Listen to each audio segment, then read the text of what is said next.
I think that parents should really strive to allow their children to dream, and and they let me dream. My parents let me dream. Like, I've been doing business since a kid.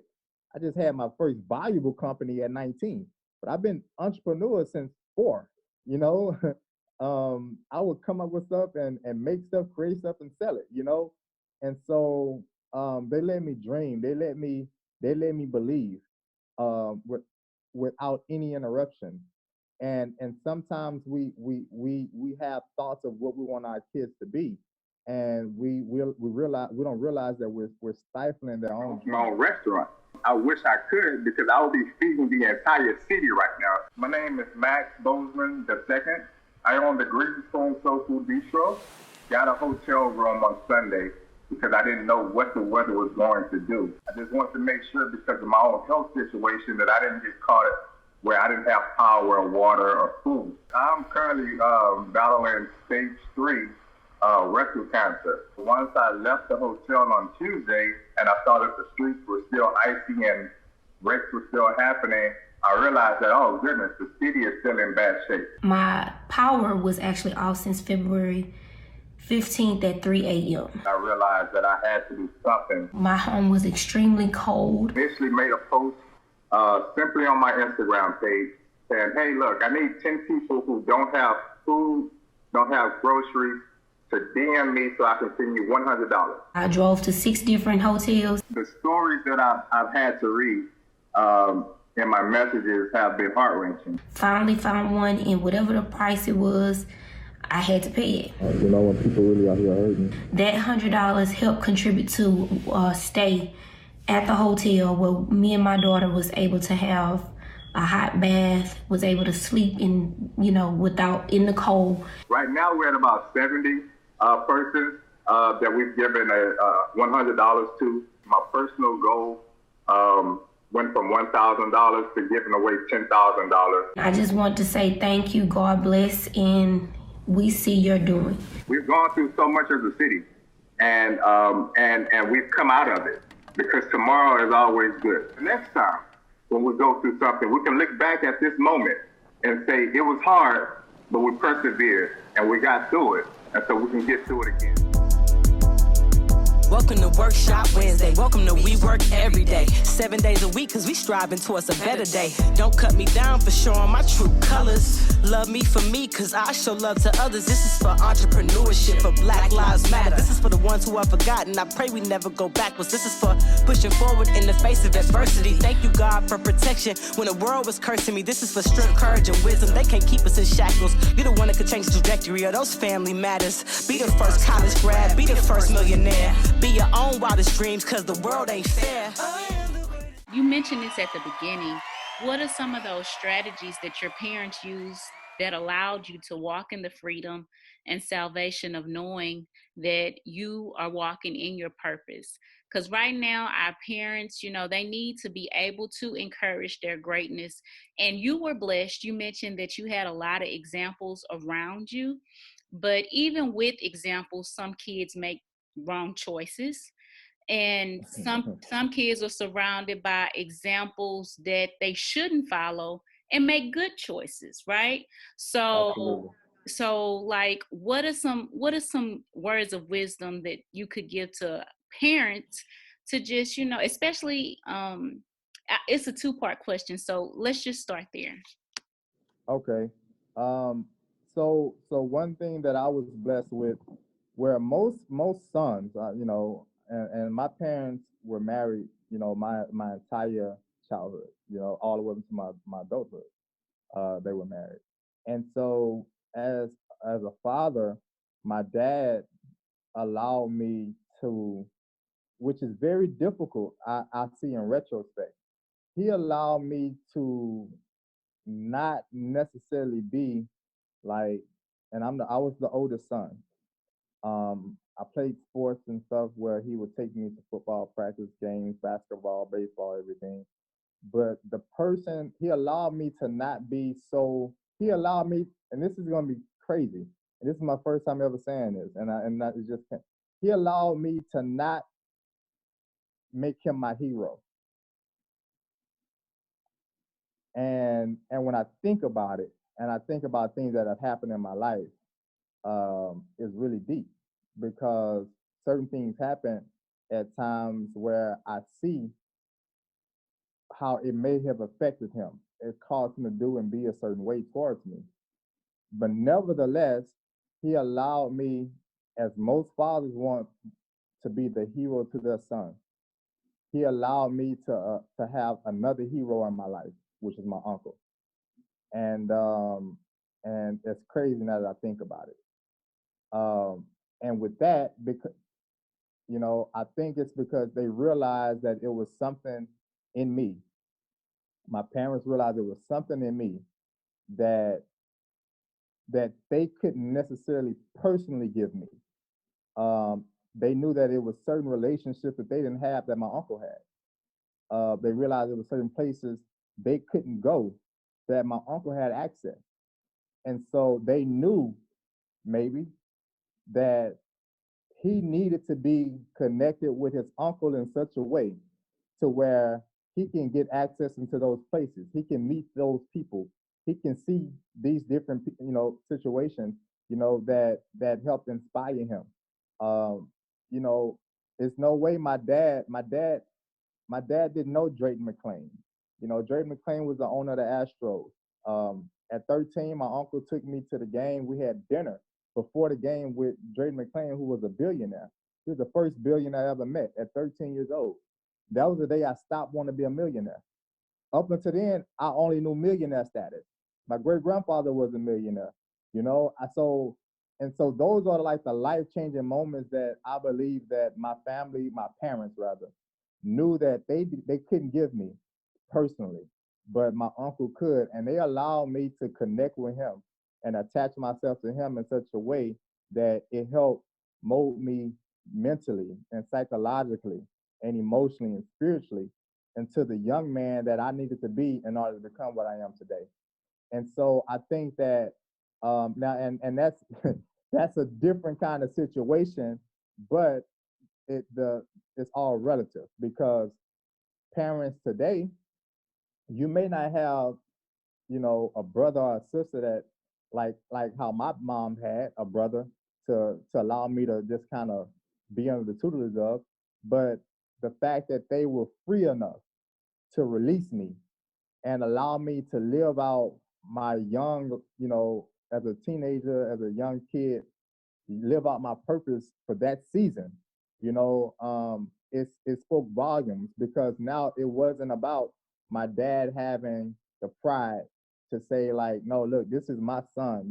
This is the Super Bowl champion. In the flag football and the Pee Wee football. This is my son who did good in basketball. Like, I wasn't his prized kid. And so that meant that he had to let go of a lot of pride, in order to let me actually evolve into what I ended up becoming. And so if we remove pride from our lives as parents in regards to our kids and what we want them to be and what we want them to be for us. And a lot of times it's not even necessarily what we want them to be, it's we want them to be what we couldn't be. We want to live vicariously through our own kids. We want them to do what we couldn't do, like specifically. And so not taking into consideration, this person might have a different path. You know, I've exceeded from a financial and entrepreneurial standpoint more than my parents ever had. But and it doesn't, of course, doesn't make me better than them. But at the same time, it speaks to the fact that I had a different purpose. I had a different lane that I had to run in, and they allowed me to actually run in that lane before I even knew that's what I was doing. I don't even know if they intentionally did it. I'm gonna have to have a conversation with them about it now. You just sparked something in my mind, but because I got to give them I owe another level of gratitude if that was the case. But I think that parents should really strive to allow their children to dream, and and they let me dream. My parents let me dream. Like, I've been doing business since a kid. I just had my first valuable company at 19, but I've been entrepreneur since 4. You know, I would come up with stuff and make stuff, create stuff, and sell it, you know.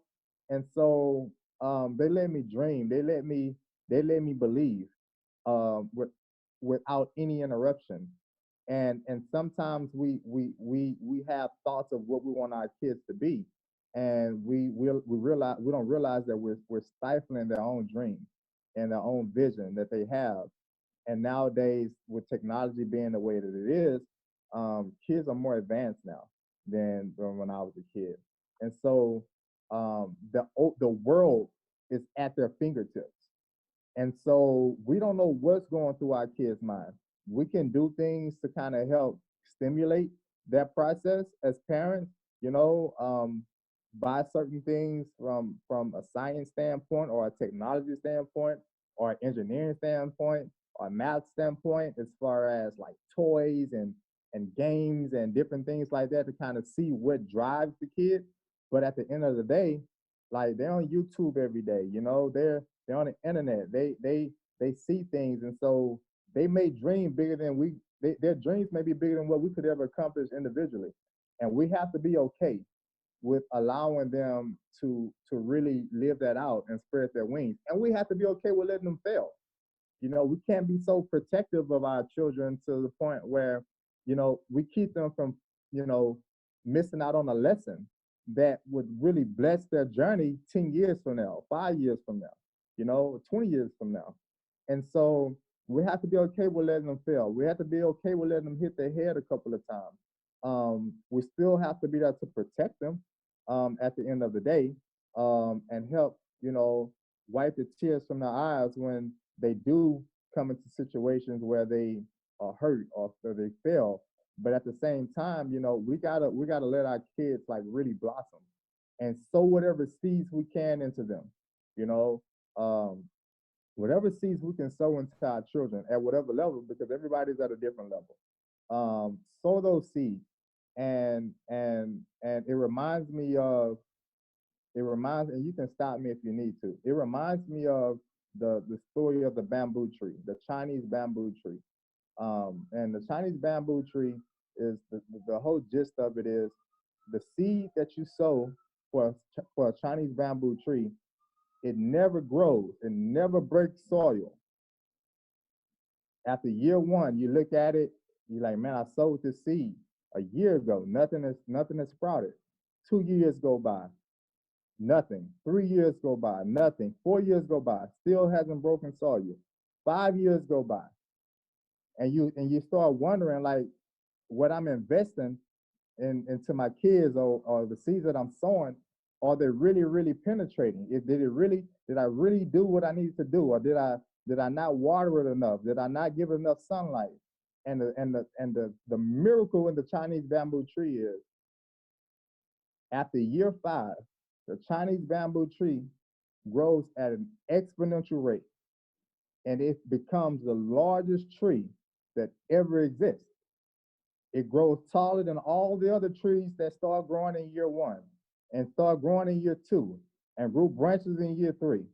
It far exceeds all the other trees, but it took 5 years for it to break soil. And a lot of times we give up on the seeds that we've sown because we don't see them growing into what they need to be at the rate we need to see it. Not realizing that the seeds that I've sown, it took so long for it to blossom because it has such great potential. And so I would say, as a word of wisdom to parents, don't walk away from the potential of your children. Keep sowing those seeds, no matter how it looks, no matter how many times you may have to go to the school and deal with situations with their teachers, you know, or no matter how many times you have to come home and get on them. Like, never give up on the potential of your kids. Keep watching, keep watering, keep giving sunlight, because the seeds that you've sown can ultimately come to be the harvest of something greater than you've ever seen. And you don't want to miss out on your kids' potential. You don't want to walk away from your kids' potential and what that greatness can be. That's amazing. I mean, I appreciate everything you said because, as a mother, it gets challenging and raising, male children, because I have girls and boys, but it's just something about a male child. They tend to test you a little bit more. I don't know. I don't know if that's the case for all of them, but Right, it's right. almost like I have to touch it to see if it's hot to know it's really hot. But moving on, um, moving on. So, and you mentioned the parents, and I know it's true in terms of co-parenting situations as well. Because that was kind of the two-part question to the story, because you mentioned your parents remained together, but also just advice to parents that are in co-parenting situations, because our families are not like the traditional family is, the word traditional family cannot be coined as it was in 1950 or 1960. The Right, traditional family nowadays takes on a whole different scheme, right, so even in those different varieties of families, everything you said still is relevant, in terms of how we support our children, right. um, and just putting differences to the side and being mature and moving forward. um, Last question. What advice would you give parents and teachers to support students that are struggling with their faith and what they're actually seeing going on around them during this season? Because we've had a lot of transitions. We had a new, our inauguration was beautiful. I was wearing my pink and green and, ski wing all around the house yesterday, just I bet you excited, will. excited. Yes, I was. So we're on a new journey, but just the events of this last past year have just been so horrific. So what advice would you give parents and teachers to support students to just get them over the PTSD that they've endured Yeah, during this last quarter in terms of their faith? man, Doc, I'm gonna be honest with you. It's hard for me to really. I I I guess the only thing that I have to say in regards to, because as you said, it's been hard. Um, and as a black man, living through it, it's it can be terrifying. Um, Especially when you think about kids that have to continue to grow up through it as well, and who may not understand why things are the way they are. Um, I would just say to the parents and to teachers, just just remain pure hearted. You know, for me, even though my faith is as strong as it is in God and my belief system is established, and nothing that happens can change that, for me. Um,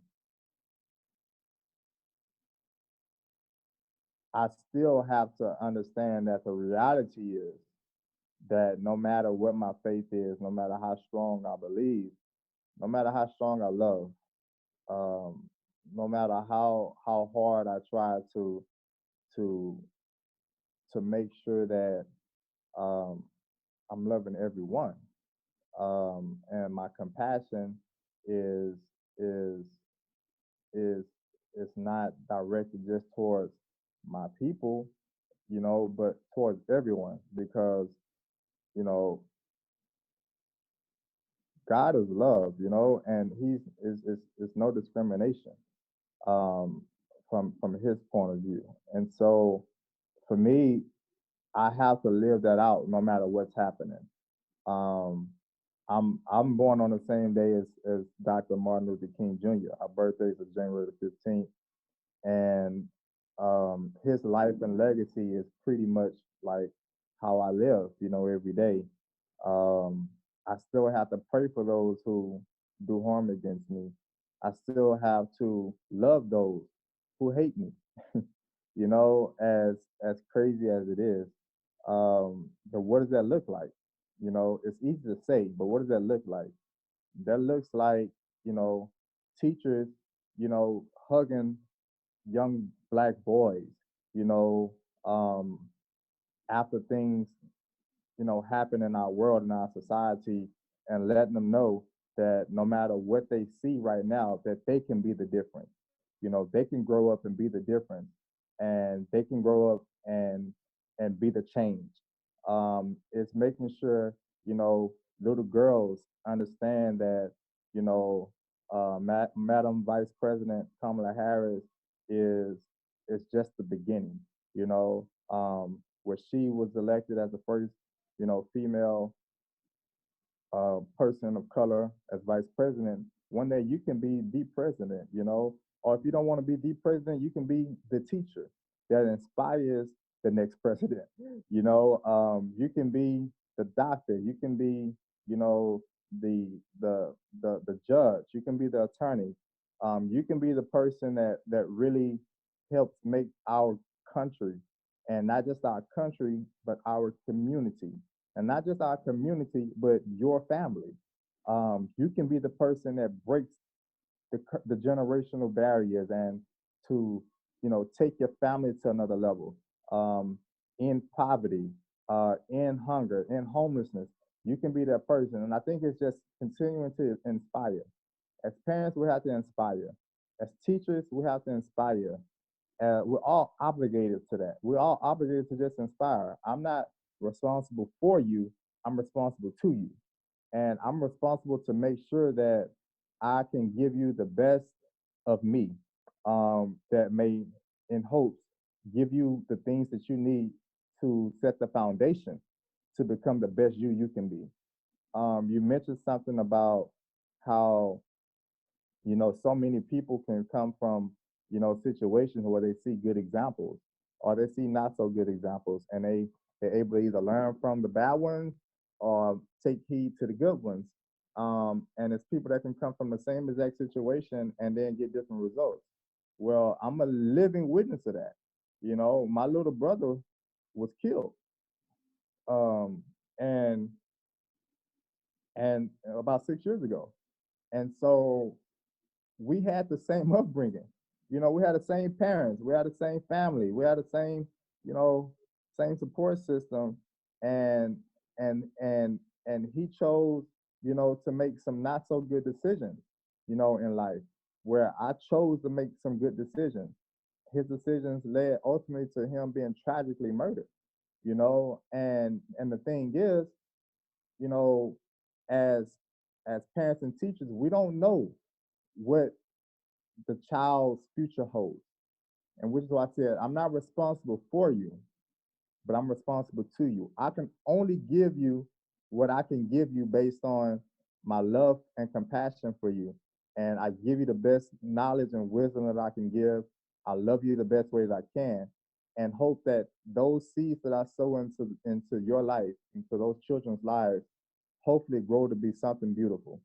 And I think if we just each do that intentionally, every day, every month, every year, then we give ourselves a shot, to make sure that we raise a generation up that will hopefully, offset some of the things that we're seeing now in today's time. And that's our only hope. Um, and hope is good. Hope keeps us dreaming. Hope makes the little boy in third grade knows that that that it's possible for him to, get out of the hood and not have to, grow up to be the dope dealer that he sees on the corner. Hope allows the little girl to know that she's valuable and she's equal, and there's nothing that she can't accomplish, and that she doesn't have to settle.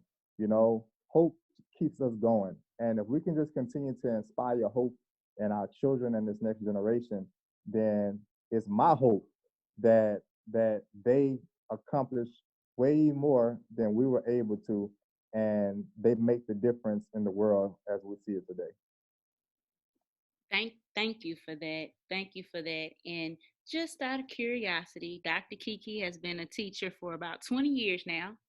And I always like to ask, what kind of student were you when you were in school? Oh goodness. So I went to Wesley Elementary, from pre-K all the way to fifth grade. Well, because my family is established in that neighborhood, um, all the teachers knew me, all the teachers knew my parents, and so they kept me in line. I was always one of the more leaders within my classes from pre-K all the way to fifth grade. I was like a standout person. I wasn't a troublesome kid, but I was a standout kid. And so anything that I did do that wasn't in line was magnified. Through middle school, I was just, you know, just a cool guy. I was always the cool guy. I was always the more popular person in school, all the way through high school.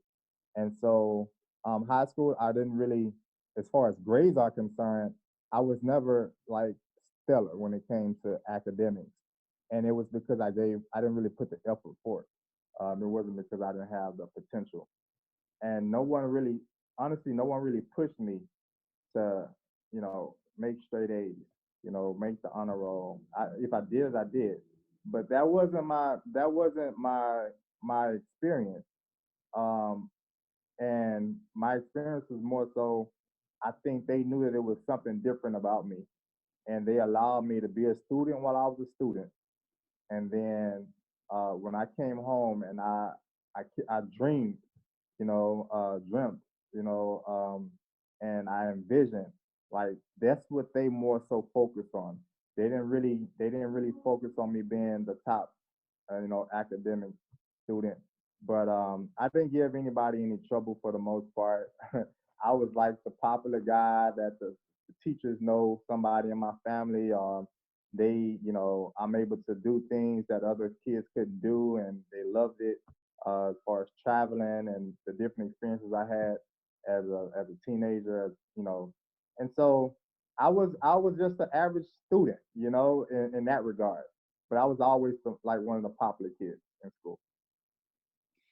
That's good information because a lot of times I am on my son and I say, all those people at that school know me. Just act good today because I'm coming up there. And I don't want to hear nothing about what you did today because you're right. If Right. they know your parents, as soon as you walk through the door, let me tell you it's so and so.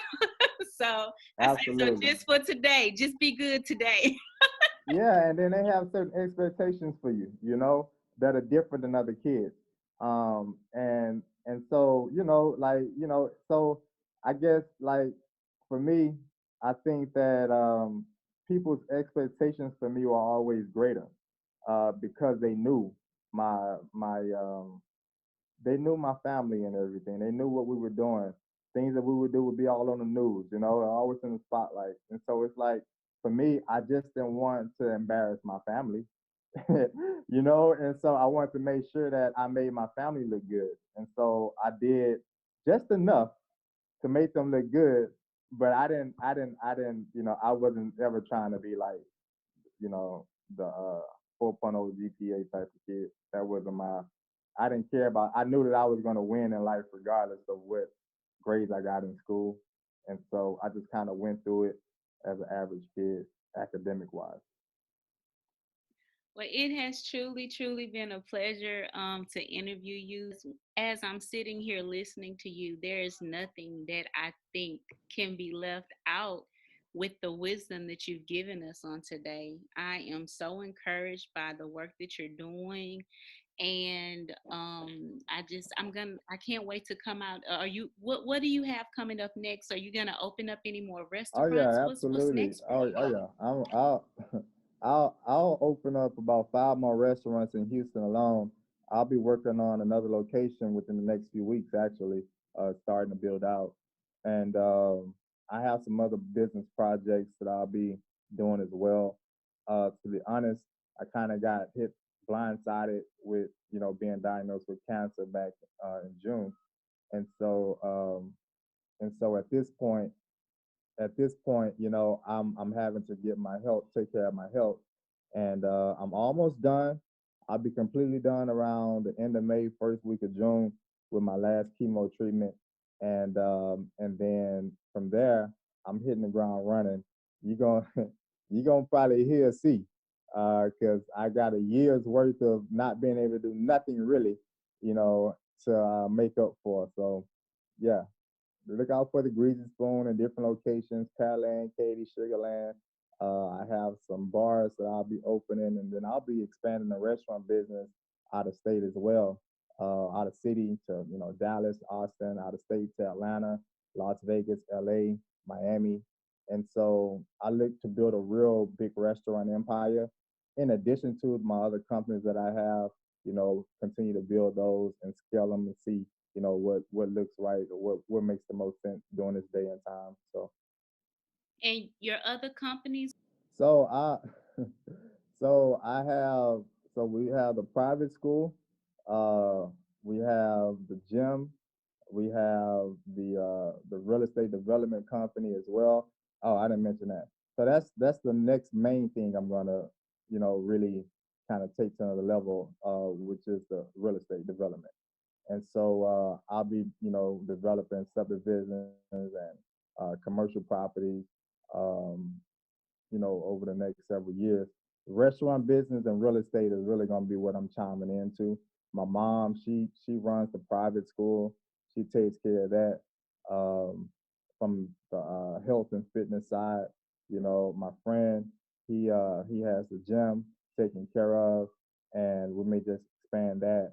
But for the most part, what Max will be focused on, as far as business, will be real estate and the restaurant industry, and then more so creating the platform and the outlets to consult and use everything that I have to help somebody else, to help other people.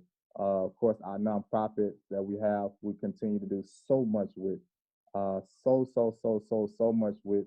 I can't even begin to tell you how much we do with that, from giving away, over 2,000 coats, to giving away Christmas gifts during, Christmas time, to giving away shoes to kids, and just doing so much in the community. So community, real estate, restaurants, tackling social injustices, all of that. That's gonna be my lane from here on out. Well, that's awesome. And I hope and pray that we will get a chance to partner, because everything you said in terms of the philanthropy is the same thing that we do in our organization.